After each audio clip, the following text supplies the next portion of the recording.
Hi friends, Vijay வெண்பா சீரியலோட latest promo பற்றி இந்த வீடியோவில் நாம் பார்க்கலாம். நம்ம ஹீரோயினும் சரி விஜயும் சரி சிறப்பாக வாழ போகிறாங்க.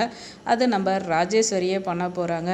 ராஜேஸ்வரியோட முழு சுயரூபம் கூடிய சீக்கிரம் விஜய்க்கு தெரிய போகுது அப்படின்னு நீங்கள் ஃபீல் பண்ணால் நம்ம வீடியோக்கு ஒரு லைக் பண்ணிக்கோங்க. நம்ம ஹீரோயின் கனவு கண்டுட்டு பயத்தில் ரொம்ப இருக்காங்க. ஏன்னா அவங்க அக்கா பேச்சை அவர் கேட்பார். அவரே ஏற்கனவே சொல்லியிருக்காரு, நம்ம பொண்ணு பக்கம் எப்படி இருக்க போகிறேன்னு தவிச்சிட்டு இருக்காங்க. ஆனால் விஜய் எதுவுமே ரியாக்ட் பண்ணாமல் இருக்கார். ஒவ்வொரு செகண்டு எப்போ வெளியே துரத்துவாரோன்ற பயத்தோடு இருக்கிறப்ப அவர் உடனே நீ போயிட்டு மேலே ஒரு டேபிள் மேலே ஒரு ஃபைல் வச்சுருக்க, அதை போய் எடுத்துகிட்டு வா அப்படின்றாங்க. ஸோ உடனே போப்பில் நீ பாட்டுக்கு ஏதாவது நினச்சிட்டு போய் மாப்பிள்ளை தம்பிக்கு முதல்ல எடுத்துகிட்டு வா போ அப்படின்னு சொல்லிட்டு நம்ம அன்னபூரணி அனுப்பிச்சி விட்றாங்க.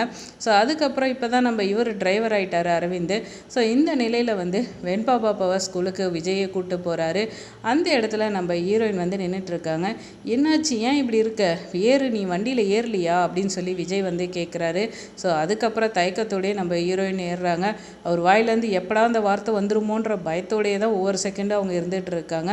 பட் அதை பற்றி விஜய் நினைக்கல. ஏன்னா விஜய்க்கு நம்ம ஹீரோயின் மேலே உண்மையால அன்பு இருக்குது அப்படின்னு தாங்க சொல்லணும். ஸோ இந்த நிலையில் என்ன விஷயம்னா, எல்லாமே ராஜேஸ்வரியும் ரஞ்சிதாவும் வாட்ச் பண்ணிகிட்டு இருக்காங்க.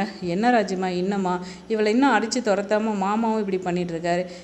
அவன் எதை பண்ணலைன்னா என்ன, நாம் அவளை சும்மா விட்ருவோமா, நம்ம அவளை பிடிச்சி அடித்து துரத்தாமல் விட்ருவோமா, நம்ம அவளுக்கு என்ன பண்ணுவோமோ அதை பண்ணி அவளை துரத்தாமல் இருக்க போகிறதில்ல, வீடு பார்த்துக்கலாம் அப்படின்ற நிலையில் ராஜேஸ்வரி சொல்கிறாங்க. ஸோ அந்த பாயிண்ட்டே போதும். கண்டிப்பாக இவங்க இது மூலிமா ஏதாவது பண்ணி விஜய்கிட்ட கெட்ட போயிடுவாங்க, வாய்ப்பு அதிகம் இருக்குது அப்படின்னு தான் சொல்லணும். ஸோ இந்த நிலையில் நம்ம ஹீரோயின் வெண்பா பாப்பாவை நினச்சி தான் கண்ட கனவை நினச்சிட்டு பயந்துக்கிட்டே இருக்காங்க.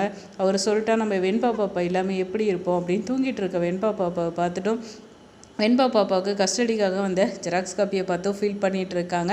ஸோ இந்த நிலையில் ராஜேஸ்வரியும் ரஞ்சிதாவும் வராங்க. நம்ம ஹீரோயினை டார்ச்சர் கொடுக்குறேன்.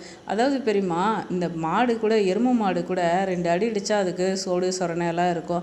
ஆனால் இவளுக்கு எந்த சூடு சொரணையுமே கிடையாதே அப்படின்னு சொல்லிட்டு ரொம்ப கேவலமாக பேசுகிறாங்க. உடனே அவ்வளோதான் ரஞ்சிதா உனக்கு மரியாதை அப்படின்னு சொல்லிட்டு கையை நீட்டி பேசினோன்னே, என்னடி கையை நீட்டியெல்லாம் பேசிகிட்டு இருக்க, முதல்ல கையை கீழே போடுறி அப்படின்னு சொல்லிட்டு ராஜேஸ்வரி நம்ம ஹீரோயினை மிரட்டுறாங்க. ஸோ அவங்க முன்னாடி எதுவும் பண்ணாமல் அமைதியாக இருக்காங்க. கூடிய சீக்கிரம் இந்த வீட்டை விட்டு போக போகிறதானே, அதான் வந்துருச்சுல்ல, நீயா கிளம்பு, விஜய் சொல்லுவான்னு எதிர்பார்த்துட்டு இருக்காத, அவ்வளோதான் உனக்கு, இனி நாங்கள் எல்லாத்தையும் பார்த்துப்போம் அப்படின்ற நிலையில் பேசுகிறாங்க. ஸோ இது ஹீரோயினுக்கு ஒரு பெரிய சங்கடமான சுச்சுவேஷன். அதுக்கெல்லாம் நம்ம விஜய் பதில் கொடுத்தா சூப்பராக இருக்கும். வெயிட் பண்ணி பார்ப்போம் என்ன நடக்குதுன்னு. இந்த வீடியோ உங்களுக்கு பிடிச்சிருந்தா லைக் பண்ணுங்கள், மறக்காமல் சேனலை சப்ஸ்கிரைப் பண்ணுங்கள். தேங்க்ஸ்.